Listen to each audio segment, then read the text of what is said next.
Welcome to the Celebration of You. I'm your host, Holly Dowling. I'm thrilled to share with you incredible people from all over the world who are living and leading extraordinary lives.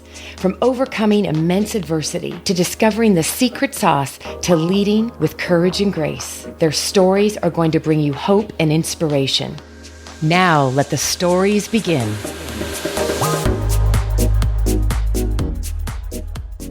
Welcome, everybody, to another amazing show with an incredible guest. And as you know, my belief is the people that are on this show are people that I believe have been handpicked to be celebrated and to be shown the story, because their story can give you hope and give you light and give you a moment of there is light in the darkness. And I truly believe that this guest is a living example of when life throws you that old line, when life throws you lemons, you make lemonade. And this beautiful woman, Katie, who I'm about to introduce to you, has some incredible stories. And I myself, as you all know, I don't like to know too much. I just like to be in the element of learning and being surprised and in awe as much myself. So welcome, Katie DePaola. Thank you for being here, my friend. Thank you, Holly. I'm so happy to be here. Well, I'm excited, and we're on like opposite sides of the coast right now. So you're in a much later time zone. So I just want to thank you for sticking it out, friend. Happy to. Well, you have an amazing story. I mean, we'll get to the book that's getting ready to come out, but tell us, like, what I want to start with, Katie, is let's brag about what Katie's doing today that you're so passionate about. Let's talk about what you're currently doing. Tell us about what a day in the life for Katie looks like right now. Yeah, so I'm Katie DePaola, and I'm the founder and CEO of Inner Glow Circle. And through our trainings and certification programs, we help thousands of women entrepreneurs find their purpose, live it, and get paid. And I think what's really cool is that we've gone from being a self-funded startup to being $1 million business this year. Congrats. You. I love that. Thank you. Yeah. And that's a really great success story. And most of our success has come from our signature program, which is our coach training program. We have the only all women, all virtual accredited coach training company out there. And so I'm quite proud of that and proud of everything that we've done over the past 4.5 years.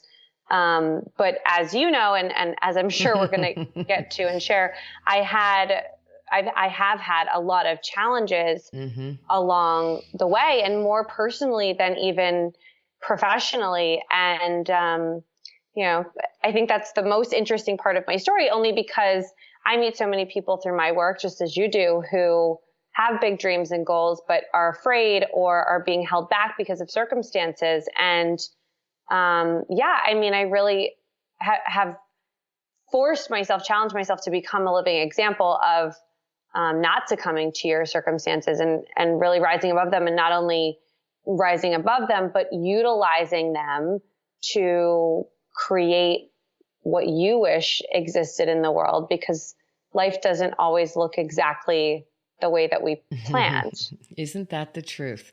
And as I'm listening to you, I love the line. What you just said is a perfect, let's say, testimonial, and exemplifies the work you're doing in the world professionally, because it's about glow through what you go through.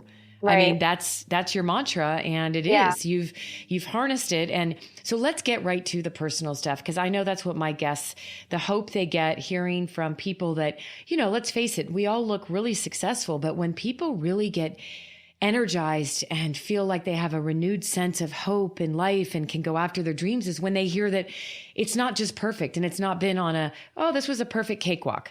And that's what I love. And by the way, congratulations on such a great year.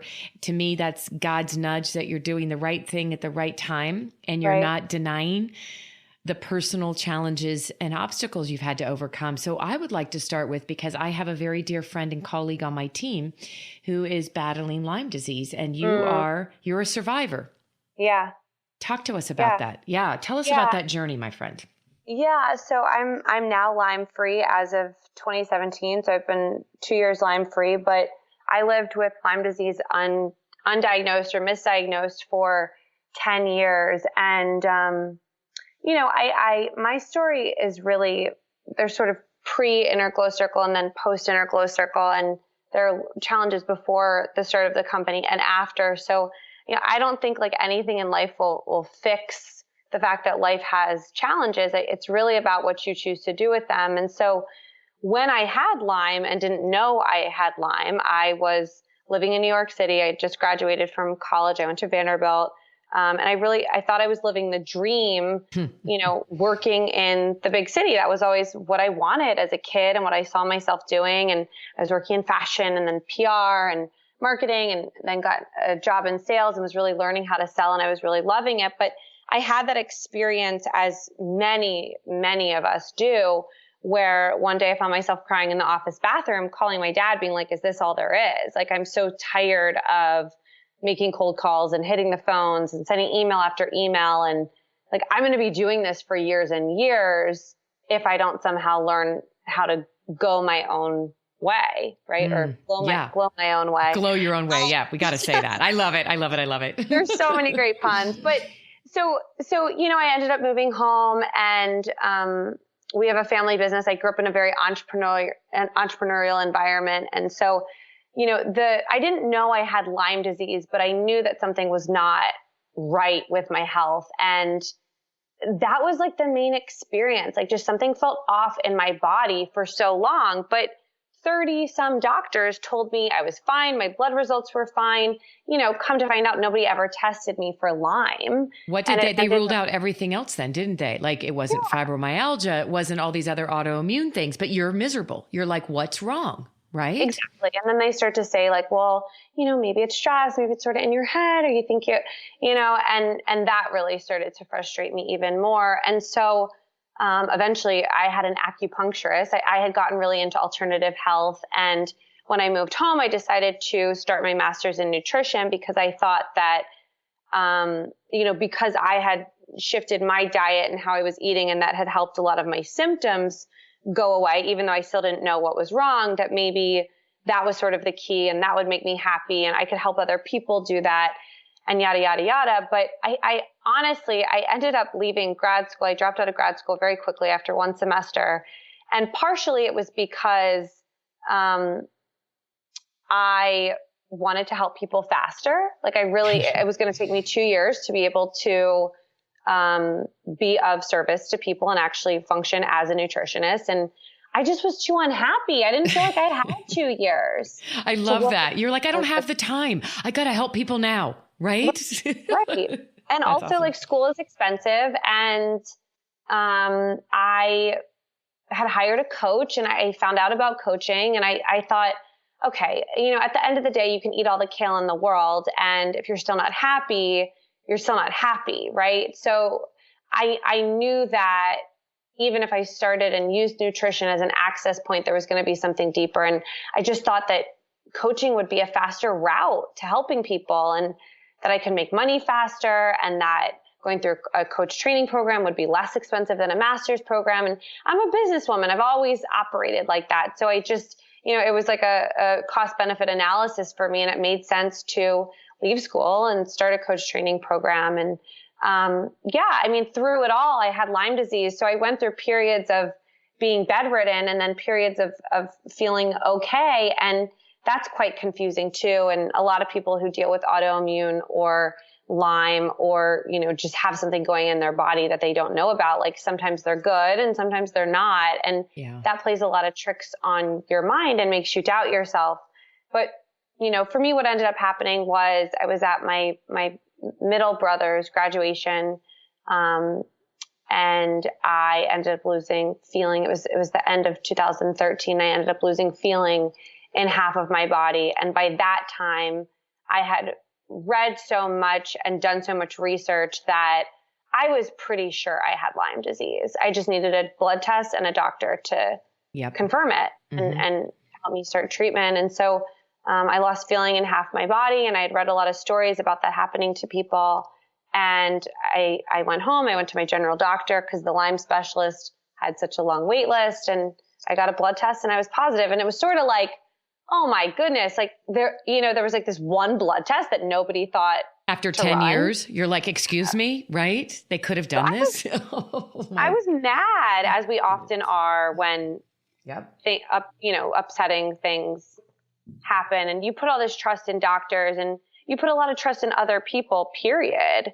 And I think at the end of the day, the biggest learning that I got from that whole experience is like, you have to listen to yourself. And sometimes the mind is so active and sometimes overactive. And a lot of us deal with anxiety and depression and all kinds of things. So, sometimes the mind will play tricks on you. That's why like mindset work and things like that, positive psychology are so important. But, it's your body. I think at the end of the day, like your body doesn't lie. Your body knows the truth. And so my body kept telling me that something wasn't right. Something's not right. Something's not right. And I was the only one who was ever going to get to the bottom of that. Not because doctors or, my family or friends didn't care, but because nobody knew exactly what I was experiencing. And nobody was willing to go as far as I was to fight for it. I mean, you've got to be your greatest advocate. Yep. Totally agree. And I want to pause there because I've had many guests on the show that are living examples of, we're not saying doctors aren't great, but you've got to own your health. You've got to own, nobody knows what's going through Katie's body. Nobody can tell you what you're feeling day to day, morning to afternoon to evening. Nobody can tell Holly that. But if I don't embrace and own my health, I can't ever find a way to get better because you're so right on. And I think that that's the most liberating thing is people need to know if something's not right, own it and start digging deeper. Right. And that's why we have great doctors. They're out there to help be great resources and help us, but we got to start with helping ourselves. And it's amazing that I'm sitting here thinking about 10 years that you were not feeling right. And I do know now it takes one blood test, and maybe that wasn't as prevalent or known back then, but still, I love the fact that you're Lyme disease free. Do you know I have not met anybody yet, Katie? You're the first person. What does it mean to say you're Lyme disease free? And what did that take to get there for you? It just means that the bacteria is not in my body anymore. I ended up going through 3 different courses of treatment, but the third round of treatment that I went through was like a more alternative method. And I was really being treated for post Lyme. After traditional Lyme treatment is heavy doses of antibiotics. I mean, when that was the first round of treatment that I went through, and I actually didn't have to get IVs. I didn't have a PICC line put in as many people do, but, I was taking 30 pills a day. Wow. And, what happens is like the Lyme starts to die off in your body, but it doesn't get fully detoxed. And so you end up really, really getting worse before you get better, if you get better. And there's just not a lot of knowledge around this. And Lyme is very controversial in the medical space. So, recently, post-treatment Lyme disease syndrome has been coined by Hopkins as a thing to treat. Oh, okay. And I ended up finding a doctor who could cure me. I mean, I went to my first appointment and he's like, "You're pretty bad. You have brain damage, but we think it's reversible." Oh my goodness. And here's the protocol. And we don't know how long it's going to take, but I'm 98% sure we can get rid of this. And nobody had ever said that to me before, ever. Unbelievable. And then they did it. Whatever they said, they did. This, right? Okay, I'm going to tell you something because my dear friend the one that works very closely with me, a colleague, but she also is the one that writes the blogs for these. I'm going to tell you right now, you're going to be hearing from her.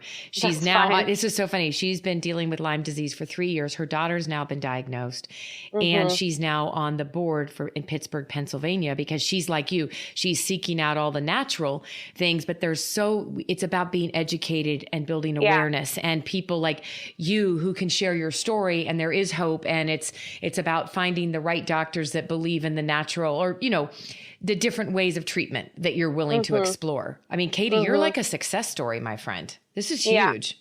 Yeah. I know. Yeah. Thank you. Yeah. Well, and I hate to bring up, like, this show is about celebrating great things too.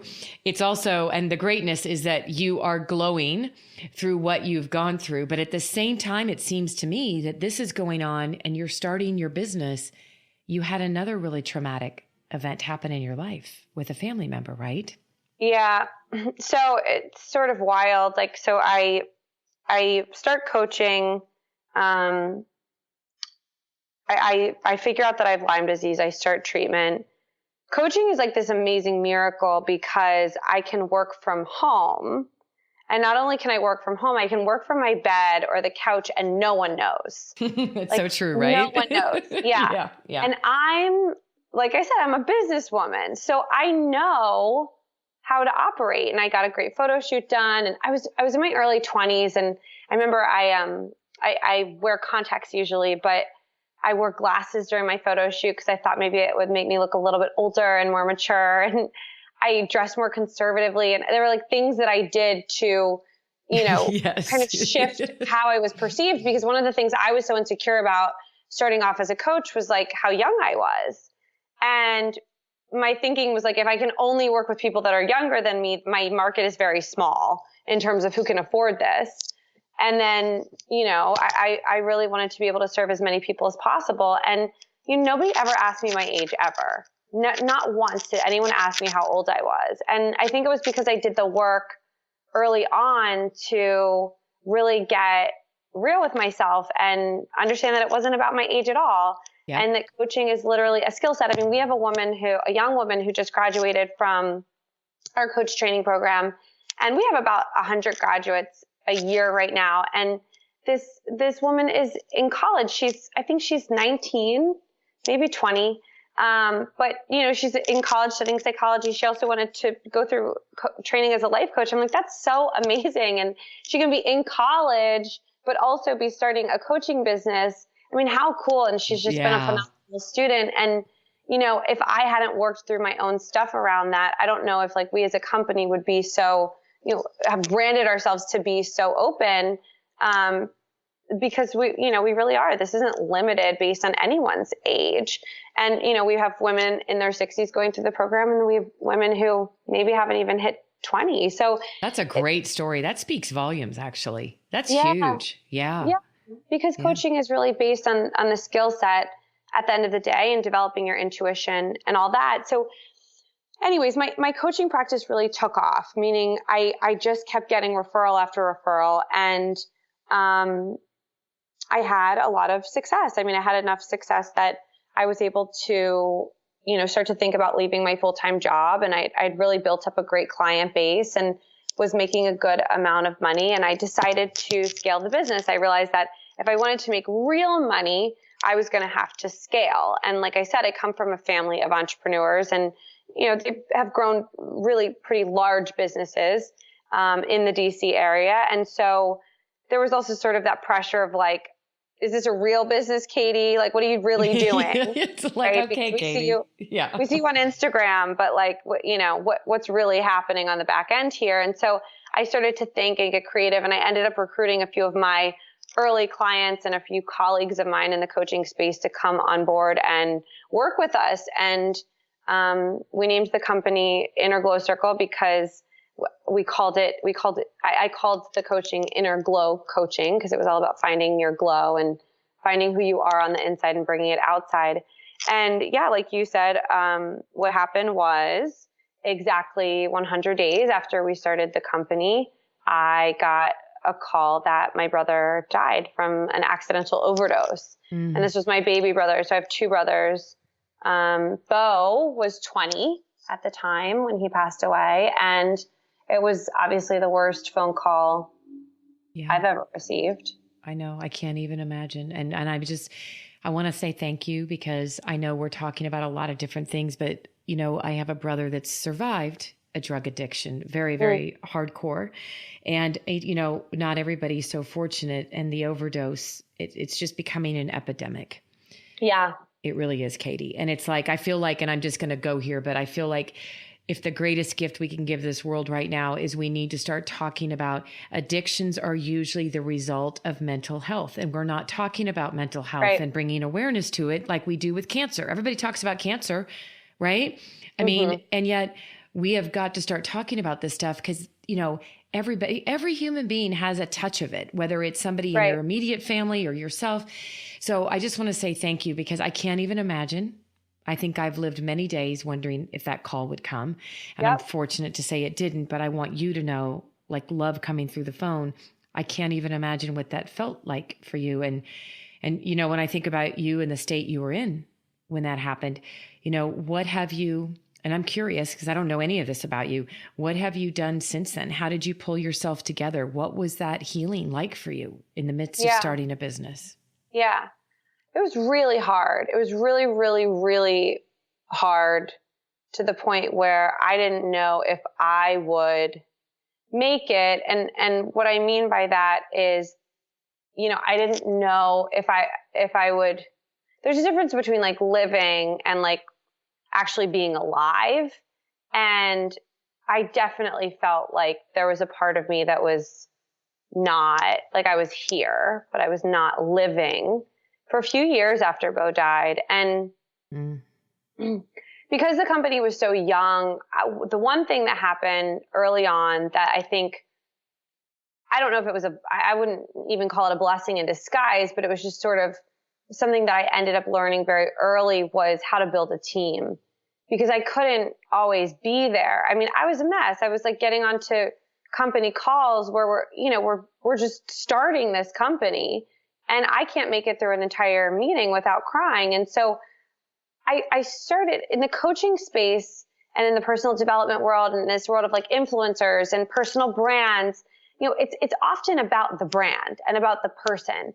And because of the Lyme and being chronically sick and not knowing if I would ever get better and actually believing that for the majority of the time that I wouldn't, because that's what all the doctors said and that's what all the research said, I didn't know if I would be there to grow the business forever. So I decided that I wanted to build a legacy, not just a business. And I knew if I was going to build a legacy, it was going to have to be bigger than me and bigger than my name. And that I was also going to have to give a lot of the power away, not in a disempowering way, but in an empowering way, like bringing in other women leaders. And so a lot of the women who work in our company now and worked in our company in the early days were students and clients of mine. And I just was like selling them on the vision. I was like, look, I want to create this space. It's, you know, for women who want to be supported by other women, who want to receive coaching and training and mentoring, but don't want to do it alone. It's going to be a more accessible price point. Like, I need other women to lead with me. Are you interested? Are you open to that? And the thing I kept hearing was like, oh my God, I've been looking for something just like this. Like being a solopreneur can feel really siloed and really isolating. And I want to work for myself, but I don't want to work by myself. And so that became a really big part of our mission. It's one of our core values still today, work for yourself, but not by yourself. Love that. And love that. I was telling you earlier, like my other brother is in the hospital today. And, I know. I showed up here because I really wanted to. And a lot of times like work is the thing that gets me back to being. It's the thing that recenters me. So when I work, when I'm sick or when I work, when, something's going on in my life, it's because I want to be grounded back into my purpose. Mm-hmm. And because I've experienced so much trauma and chaos, it's easy to get lost. And so work really refocuses me and re-energizes me. But my point in sharing this is like, I have a whole team. We have 20 people on our team now. So things are happening all day long, every day, whether I'm there or whether I'm not. And now I'm really, really, really back involved. And 2018 was the first year where I felt like, okay, I'm in and I'm like fully alive again and I'm Lyme free and I'm going to crush this business and I'm going to crush this industry and like, we're going to be the best. Like we're absolutely going to be the best because I survived all of that. And so why would we not? Well done, you girl. I love that. Yeah, Exactly. And they needed to see that from you. You know, they believe in you. They're part of this business because they believe in right, the work that you all are doing. It's like I say to my team, we're on a mission. This isn't about right, Holly. We're a team that is we're on a mission for this world. And it's just like right, you and your team. And yet they need to see you, seeing you come back and saying, I am invigorated. I am ready. Here we go. It also right. doesn't mean, and I'm getting the goosies because that's what happens. Oh my gosh, they're covering my body right now. And I say that because so for everybody listening, when Katie and I first started chatting and she shared with me, you know, that her brother is in the hospital today. And I was like, you know, we can change this. We can change this to another day, whatever serves you. And you were like, no, you know, I think this is the best thing for me to do. And in the course of the last 30 minutes, your entire voice, Katie, has come alive. And it is, you just said, doing my work keeps me going and it's where I need to go back to. And it made me think of something I really believe that, which is when we reveal, we heal. Yeah. For as much as it's healing others. And I had to learn that by starting to talk about some really deep, dark things in my past. And I realized we heal when we reveal. So I'm listening to the Katie on the other end of the phone coming alive in the last 30 minutes. Just had to say that, girlfriend. Just had to say it. I appreciate the acknowledgement. Yeah, because you're being so, you know, transparent and authentic. And I guess what I'm hearing, and I want everybody, as we wrap this up, I want everybody to hear this, is it doesn't mean life stops. Actually, you've continued to show not only does life go on, it can be magnificent and it can be amazing if we're growing as we're glowing, which is exactly what you're all about. And my heart is heavy for you. It's also alive for you because you could have easily said, I'm canceling everything on my schedule today. Right? Yeah. And sometimes that's the right move, right? Like you actually have to feel it out for yourself. But for me, like being connected to my purpose is the thing that keeps me alive and motivated and, you know, driven. And I think because I went through that period before I started IGC where I was searching for my purpose and I tried grad school and I left and then I went through coach training and that's where I really found my flow or my glow. But because I had my purpose when my brother passed away, I had something to lock back into. So I think, you know, my biggest message for people is like, as quickly as you can, figure out why you're here. And also it's not like we're just waiting for God to come down and be like, hey, this is your purpose. Here's exactly what it looks like. You get to choose it and you get to create it, but you also have to follow the breadcrumbs. So for me and for our students, what I teach, and this has been part of your story too, Holly, I know is like, you listen and you watch and you feel and you understand like, what are the little things that light me up? Yep. Like what actually makes me feel good and feel alive and feel better and what makes me glow. And then you follow those things and you start to ask yourself, like, how can I make this a career? Or I'm sure you go through this too as a CEO. Sometimes I'm like, how do the stuff that I love that really lights me up, we call it your glow zone. My whole theory is if you get every person in the company into their glow zone, into the area that lights them up the most, your company will be as highly functioning as possible. And so for me, I also have to be in my glow zone. You have to be in your glow zone, meaning you're doing the work that makes you the most alive. And sometimes, you know, because it's our business, we get bogged down or we feel responsible or we don't want to hand something to someone because we don't want to do it. Why would they want to do it, right? But that's really the key is like figuring out how do you build a team around you that is so supportive that can help you like create this foundation for you so that you can rise up and glow and change the world and touch all these people's lives. And that really is available to everyone. Yes. And I love that, like the way the metaphor in the glow. So what I do all over the world and my expertise is helping people, individuals and leaders around the world to drive engagement is all about getting people back tapped into their gifts and their strengths. And when people are doing what they love, which is truly what energizes them, and all the data that backs it, they will be full of joy. They'll be energized and performance goes off the charts. And so I love the way when everybody's in their glow zone, I love that, Katie, because it's like I bring the data into it and then give people the emotional, visceral experience of knowing what that feels like. And I love that it's the glow. You couldn't have said it more perfectly. And you're right. We Katie and Holly need to be as much being focused. Sometimes I get so bogged down in the business side of things, and I'm like, but this isn't what I love. I need to be out there with the people and inspiring people, right, and being a messenger.